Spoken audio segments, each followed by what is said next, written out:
मुख्यमंत्री ही शिंदेंची भलतीच दुखरी नस झालेली दिसते।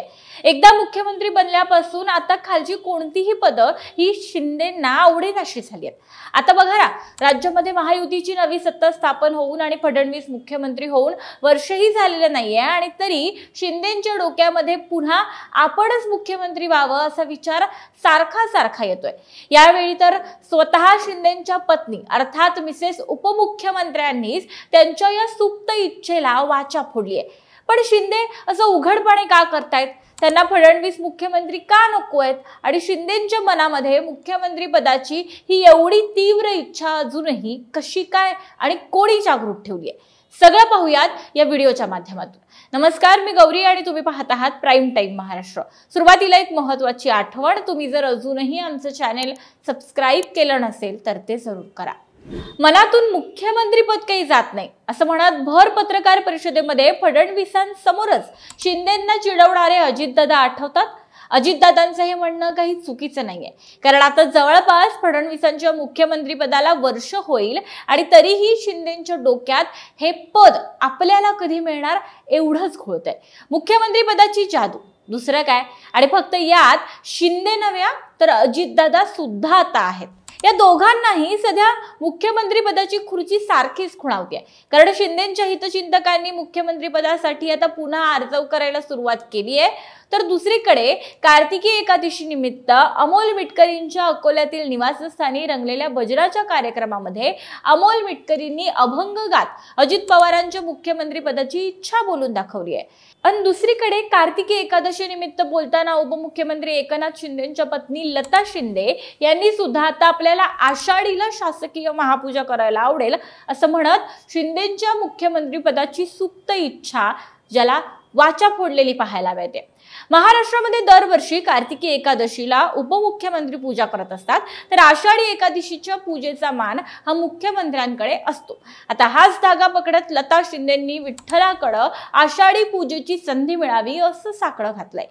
यंदा कार्तिकी एकादशी निमित्त पंढरपुरामध्ये विठ्ठलाची पूजा केल्यानंतर देवाला काय साकडं घातलं असा प्रश्न जेव्हा लता शिंदेंना माध्यमांनी विचारला तेव्हा त्या म्हणाल्या की माऊलीचा आमच्यावर आशीर्वाद आहे, आम्ही त्याच्या चरणी नतमस्तक होऊ। माझे सौभाग्य आहे की विठ्ठलानं आम्हाला दोन्ही पूजा करण्याची संधी दिली।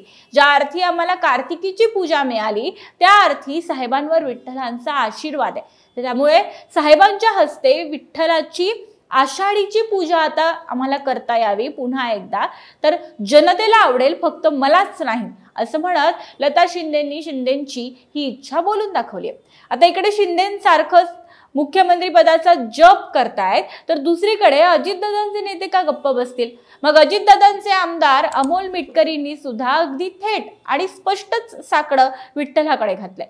मिटकरी असं म्हणतात की येत्या आषाढी एकादशीला राज्याचे मुख्यमंत्री म्हणून अजित पवारांनी सपत्नीक विठ्ठलाची शासकीय महापूजा करावी असं साकडं मी विठ्ठलाला घातलं। माझ्या प्रार्थनेला लवकरच यश येईल असा मला विश्वास आहे।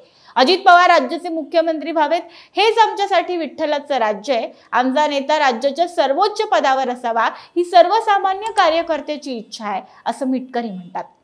या सगळ्यामध्ये विशेष म्हणजे शिंदेंसारखं अजितदादांनी किंवा मिटकरींनी फडणवीसांना वाऱ्यावर टाकलेलं नाहीये।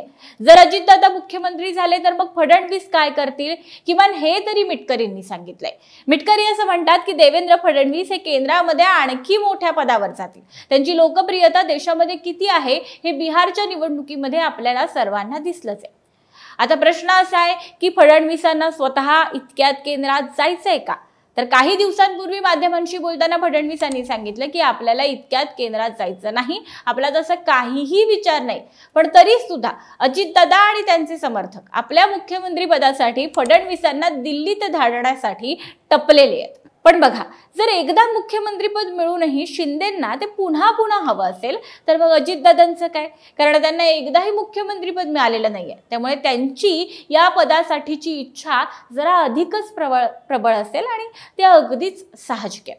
पण किमान अजितदादा एवढा विचार तरी करतायत। शिंदेंचं मात्र तसं काही नाहीये। शिंदेंना स्वतःला मुख्यमंत्री व्हायचे, बाकी कुणी काय व्हावं याच्याशी त्यांचं सध्या तरी काहीही देणं घेणं नाहीये असं दिसतंय। पण आता विठुरायाकडे दोन्ही उपमुख्यमंत्री पदा च्या व्यक्तींची मुख्यमंत्री पदासाठीची प्रार्थना आलेली आहे किंवा साकडा आलेला आहे. माऊली कुणाचं ऐकणार आणि कुणाला वाट पाहत उभाच ठेवणार हे येणारा काळच सांगणार आहे.